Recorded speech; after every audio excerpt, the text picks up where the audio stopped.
Merhaba arkadaşlar, ben Çağrı. Yepyeni bir White House Survival videosuyla tekrardan sizlerleyim. Bu videoda ileri seviye Çılgın Joe taktikleri ve yeni başlayan oyuncular için Çılgın Joe taktikleri vereceğim. 20. seviyeden sonra karargahta yanıyorsunuz ve yeterli savunmayı yapamıyorsunuz. Formasyon ve kahraman değişikliği oldu. Bu videonun sonunda onu anlatacağım. Ama öncelikle oyuna yeni başlayan ve orta seviyedeki oyuncular için Çılgın Joe nasıl çalışır ve hangi kahramanlar ve hangi formasyonları kullanmalıyız detaylı bir şekilde onu anlatacağım. Öncelikle Çılgın Joe 2 haftada bir gelen, özellikle buz ateşi madeniyle birlikte gelen bir etkinliktir. Salı ve Perşembe günleri 2 kere gerçekleştiriyor arkadaşlar. Burada hem savunma puanı hem kişisel puan hem de ittifak puanı olarak buradaki ödülleri sıralamanıza göre alabiliyorsunuz. Özellikle düşük yatırımlı oyuncular için önemli bir etkinliktir. O yüzden kesinlikle önem verilmesi gerekiyor bu etkinliğe. Bu etkinliğimizde arkadaşlar karargahımıza dışarıdan oyunun botları tarafından saldırılar geliyor ve biz bu saldırıları savunmaya çalışıyoruz. Şehrimiz 2 kere yanarsa artık şehrimize saldırı gelmiyor. Yani şey olmuş oluyoruz. İptal devre dışı kalmış oluyoruz. Ama diğer oyunculara takviye attığımız şeylere saldırı gelmeye devam ediyor. Şimdi burada şöyle bir şey var. Toplamda 20 tane dalga saldırı geliyor arkadaşlar. Bu 20 dalga saldırıda şöyle bir şey oluyor. 7, 14 ve 17 oyundaki çevrim içi oyunculara saldırı geliyor. Diğer dalgalarda 10 ve 20 karargaha geliyor. Onun dışındaki diğer saldırılar ittifaktaki herkese geliyor. O yüzden buradan da anlayacağınız üzere 7, 14 ve 17'den de puan almanız için arkadaşlarımıza takviye atacağız biz ve bu takviye attığımız oyuncuların çevrim içi olması bizim daha çok işimize gelir. Eğer çevrim içi olmazlarsa, pardon, 1, 7, 14 ve 17 de çevrim içiye geliyor. Bunlar çevrim içi olmazlarsa biz bu seviyelerde puan alamıyoruz. O yüzden arkadaşlar bilginiz olsun, çevrim içi oyunculara atarsanız daha fazla şey alabiliyorsunuz. Özür dilerim, bu bir başındaki şeymiş, numaraymış. Kusura bakmayın, 7, 14 ve 17 ilk söylediğim gibiymiş. Siz yorumlara yazmadan ben düzeltmiş olayım. Bu arada videoyu beğenip yorum yaparsanız da çok sevinirim. Arkadaşlarımıza takviye atacağız dedim. Takviyelerimizi nasıl atacağız ve nasıl savunacağız? Öncelikle oyunun yeni başındaysanız, daha ilk başlarındaysanız kendi şehrinizi savunun arkadaşlar. Oyunda zaten çok fazla askeriniz olmayacağı için en fazla kendi şehrinizi savunacak, yani yanmayacak kadar askeriniz olacaktır.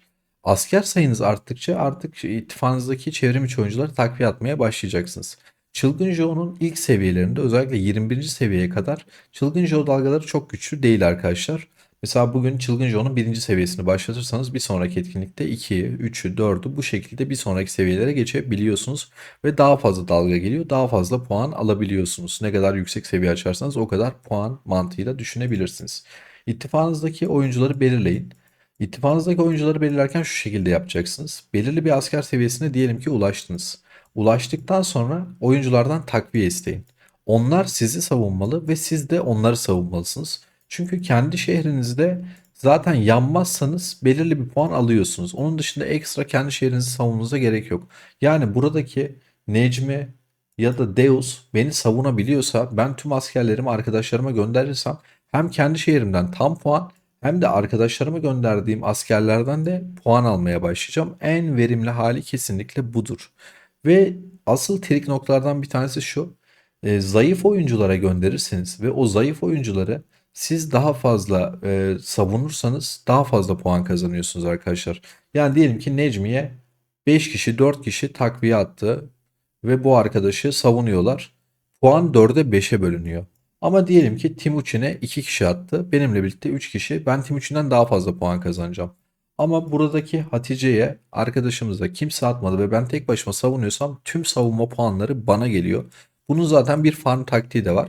Bazı arkadaşların farm hesapları oluyor. BlueStack üzerinden 5-6 hesap, 7-8 hesap açabiliyorlar. Farm ittifakına gidiyorlar. 2 tane ittifakta bu etkinliği oynayabiliyorsunuz. Ama ikisinin puanları birleşmiyor. Hangisine daha yüksek puan yaparsanız onun ödüllerini alabiliyorsunuz. Bilginiz olsun. Yani ayavı gibi girememe gibi bir kural yok bu etkinlikte. Orada arkadaşlar gidiyorlar 6 tane farm hesabına, özellikle hesapları biraz güçlendikten sonra takviyeler atıyorlar. Hepsini tek başına savunup bu sıralamada balinaları bile çok rahat bir şekilde geçiyorlar. Tabii ki bu uğraştırıcı kısmı. Şimdi biz formasyonları ve kahramanları konuşalım. Şimdi oyunun başında en güçlü 3 kahramanınızı, artık buradaki 3 donanımı piyade, nişancı ve mızrakçıda hangi 3 kahramanı taktıysanız onları şehrinizin garnizonuna yerleştirin. Yani savunma yaparken buradaki barikata yerleştirin arkadaşlar. Burada hangi 3 kahramanınız varsa sizin şehrinize bir saldırı geldiğinde buradaki 3 kahraman savunuyor.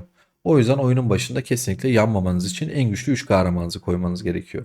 Ama daha sonrasında artık siz arkadaşlarınızı savunabilecek noktaya geldikten sonra ve arkadaşlarınız sizi yanmayacağınız kadar savunabilecek bir noktaya gelindikten sonra ise en güçlü kahramanınızı en zayıf oyuncuya ve daha az takviyesi olan oyuncuya gönderin ki sizin kahramanlarınız onun şehrini savunmuş olsun ve çok daha yüksek puanlar alın. Onun dışındaki diğer tüm oyunculara buradaki mor kahramanlarla katılın. Buradaki mor kahramanları kafanıza göre seçmeyin. Öncelikle göndereceğiniz ilk kahramanlardan bir tanesi hasar artışı %25 yani Jester. İkincisi arkadaşlar oyundaki olmazsa olmazımız Jesse. Hasar artışı %25. Sonrasında Seyon. Hasar artışı, saldırı artışı %25. Burada gidip kesinlikle sağlık artışı %25 Patrick. Ya da burada gidip Sergey kullanmayın. Hani oyunun başında genelde oyuncular bunu biz de eski videolarda falan anlatıyorduk. Şimdi oyunculara suç atmayalım ama savunma kısmı aslında o kadar da önemli değil. Vurabildiğiniz kadar hasar vurup öldürebileceğiniz kadar çılgın Joe birliği öldürmeniz kesinlikle gerekiyor. Maksimum hasarı alırsanız sizin için daha iyi. Tabii ki 6 kişiye takviye atacaksınız. Mor kahramanlar belirli bir seviyeye kadar var. Ama oyun ilerleyen zamanlarında gelen sarı kahramanlardan bazılarının saldırı olarak ilk yeteneğini kullanabilirsiniz. Örnek veriyorum S6'ya gelen bir oyuncu mesela Vayne'i falan kullanabilir ya da farklı bazı kahramanları kullanabilir. Zaten düşük oyuncuları attığınızda sizin eğer istatistikleriniz ondan yüksekse onun şehrini siz savunmuş oluyorsunuz gibi bir şey oluyor. O yüzden daha güçlü kahramanları daha zayıf oyunculara gönderebilirsiniz. En yüksek verimi bu şekilde alırsınız. Peki formasyonu nasıl yapacaksınız? Çılgın Joe dalga olarak üstümüze geldiğinde arkadaşlar dediğim gibi ilk başta zayıftır. Genelde 17. dalgaya kadar bu tüm seviyeler için geçerli. Bir yanlış anlaşılma olmasın. Oyundaki yani 20 seviye çılgın Joe, 15. seviye ya da 25 ya da 30. çılgın Joe seviyesi hiç fark etmeksizin arkadaşlar. İlk seviyelerde yani ilk 17-16. seviyeye kadar biraz daha piyadeleriniz öldürebileceği şekilde zayıf bir şekilde geliyor. Şimdi çılgın Joe saldırıları gelirken sizin piyadeleriniz eğer onları öldürebiliyorsa sizin arkadaki mızrakçılarınız ya da nişancılarınız onlara hasar vermiyor. Sadece piyadeleriniz öldürüyor ve turu bitiriyor. Arkadakileri vurmasına sıra gelmiyor. O yüzden ilk 16-17 tur sadece piyade gönderin. Eğer yeterli piyadeye sahipseniz. Mesela 6 kişiye full piyade gönderebiliyorsanız sadece piyade gönderin. Onun dışında arkadaşlar eğer gönderemiyorsanız gönderebileceğiniz kadar mesela piyade sayınıza bakın. Bende 6,8 milyon var. Sizde olduğunu pek düşünmüyorum. Diyelim ki 600 bin, 300 bin, 500 bin askeriniz var. Buradaki askerlerinizi piyade sayısını gidin 6'ya bölün arkadaşlar. Geri kalan kısımlarını ise mızrakçı atabilirsiniz. Tamamen sistemi bu şekilde yapın. Elinizdeki piyade oranını hesaplayın, 6'ya bölün. Geri kalan askerleri mızrakçılarla şey yapabilirsiniz. Ama piyade sayınız arttıktan sonra tamamen %100 piyade atacaksınız. Peki 17. seviyeden sonra neden piyade demiyorum? Bu da artık çılgınca o seviyeleri biraz zorlaşmaya başlıyor. O sebepten ötürü formasyonu değiştirebilirsiniz. Mesela bu arkadaşınıza %100 piyade attınız ve tüm puanları sizin alamadığınızı ya da artık 16-17. seviyeden sonra piyadelerin fazla öldürmediğini görürseniz eğer hemen bundan geri çekin. Sonrasında buna bir formasyon yapın.